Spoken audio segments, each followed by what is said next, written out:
కొంతమంది స్మార్ట్ ఫోన్స్ని దేవుని వాక్యం వినడానికి, దేవుని మార్గాల్లో కొనసాగడానికి వాడుతూ ఉంటే, కొంతమంది అవే ఫోన్లని చూడకూడని దృశ్యాలు చూడడానికి ఇన్స్టాగ్రామ్లో కానీ లేకపోతే మరొక చోట కానీ.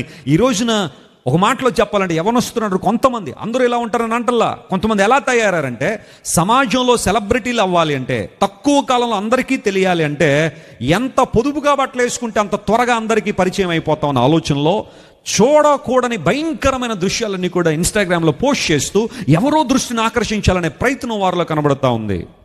వాళ్ళకంటే విలువలు లేవు, వాళ్ళకంటే సిగ్గు లేదు, వాళ్ళకంటే మాన మర్యాదలు లేవు, అలాంటి పనులు చేస్తారు. కానీ వాటిని చూసి ఆనందిస్తున్న నిన్ను ఏమనాలా?